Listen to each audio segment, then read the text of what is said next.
What's up everyone? Welcome to my YouTube channel. This is Dr. Karishma, a bikini bodybuilding competitive athlete, a dentist, an orthodontist, a fitness expert, and a mommy to a beautiful 6-year-old. So today's episode is going to be all about my transformation and 5 switches that I did which helped me to get from fat to fit.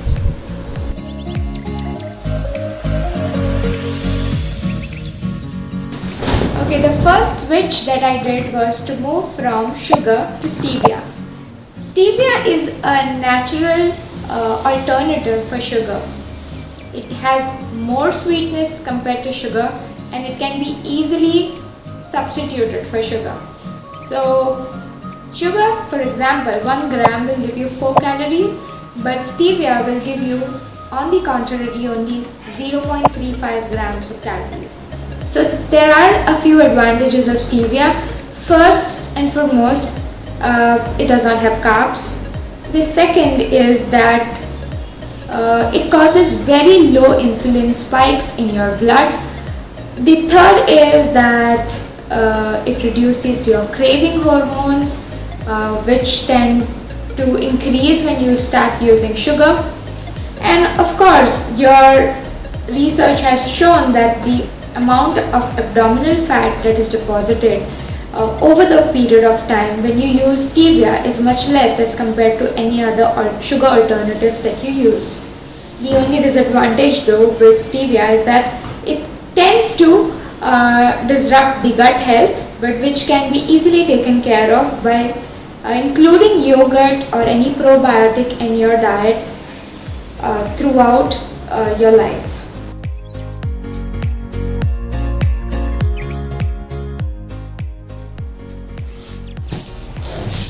So the second switch that I decided to do was to move from Maida or refined flour to completely whole wheat flour.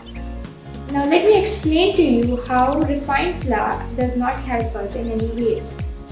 First of all, you should understand that whole wheat flour is made from a whole grain which consists of an endosperm, the germ layer and the bran.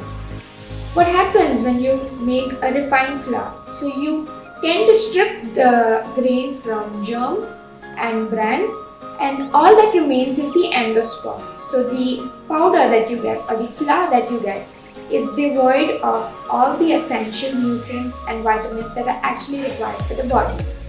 So maida or refined flour, although many dishes incorporate it and many people have the taste bud for it, this switch is really necessary if you're looking at health in the long run.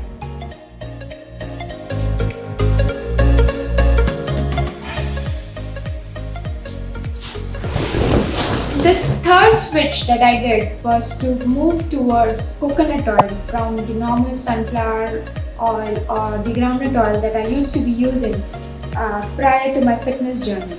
Now, why coconut oil? Coconut oil is rich in medium chain triglycerides. Now, what are these medium chain triglycerides? Research has found that there are a lot of advantages of using medium chain triglycerides in your food.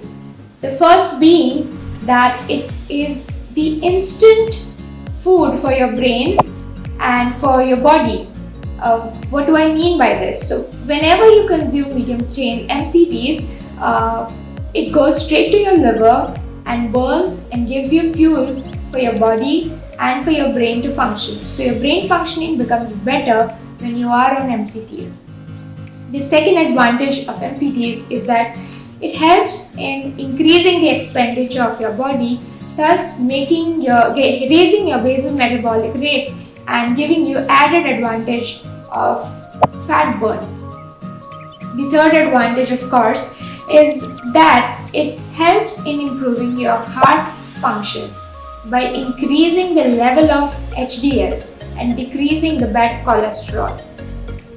So it's a win-win for coconut oil with the emerging researchers that are finding out so many benefits of the coconut oil.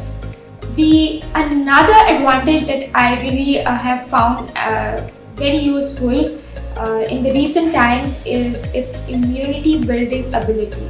And basically, coconut oil is antifungal, antiviral, and antibacterial. So this switch was a very important switch for my overall health as well as fitness.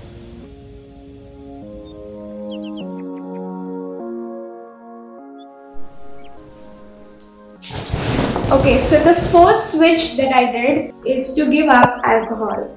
Now, I used to be a regular or at least occasional drinker, but what I realized over time was that I was relapsing in my fat loss journey, and also I wasn't getting the results that were really expected out of me. So, alcohol damages your fat loss in more than one way. First of all, it adds to your empty calories. What are empty calories? Calories which basically give you no nutrition value. The second important point why alcohol affects your fat loss journey is because it acts as the first fuel that gets burned in your body. So what do I mean by that? If you consume a large amount of fats and carbs in your meal and then you have alcohol will be the first to get burned, sparing your fats and carbs, which have no other way but to get stored in your body. So, you get fat. The third way how alcohol affects you is by actually damaging some organs of your body, such as liver. When it indirectly affects your liver, your absorption ability of nutrients and vitamins of the liver and the production of secretions get affected, which in turn leads to impaired metabolism. Fourthly, and the worst part of it is you do get a lot of water retention because of course toxic substances like alcohol will tend to get water retained in your body. Yeah, it can be a mechanism to flush out your toxins, but that's what happens and you get a momentary weight gain because of water retention when you consume alcohol. Of course, there are other many side effects of alcohol such as disturbed sleep pattern which indirectly affects your fat loss. So on and on, by large, it's better to actually reduce consumption of alcohol or at least give up alcohol to an extent.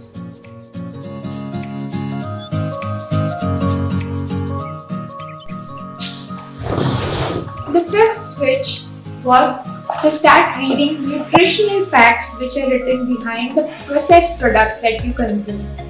Now, why is this important? It is not just important when it comes to products, but also when you consume any food. You go to a restaurant, you order some food, you should know by and large what it consists of. Primarily, your diet should contain 60 to 65% protein base and around 20 to 25% carbs and 10 to 15% maybe fat. So you should always order for things or eat things with nutrition in mind and do not include lot of calories that are coming from carbs if you're not going to burn it. And if you do have a high carb meal, make sure that you burn. The important thing is to maintain the consistency throughout the week. It's okay to cheat once in a while, but try and get into a clean eating habit.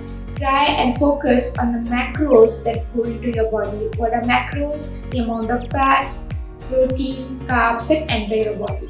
So when you do this on a regular basis and form a habit, if you do happen to cheat, it's not going to affect you in the long run that much.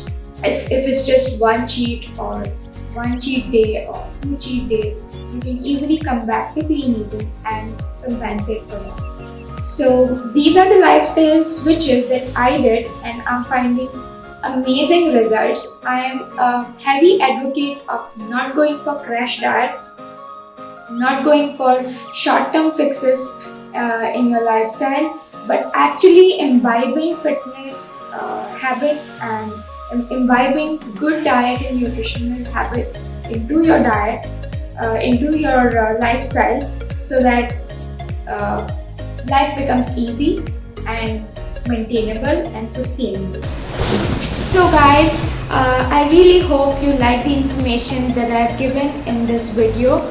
If you do like it, and even if you don't, do react by pressing the like or the unlike button, and please subscribe to my channel. Also leave your comments in my comment box so that I can improve my content and choose the topics to speak on which interest you. Thank you.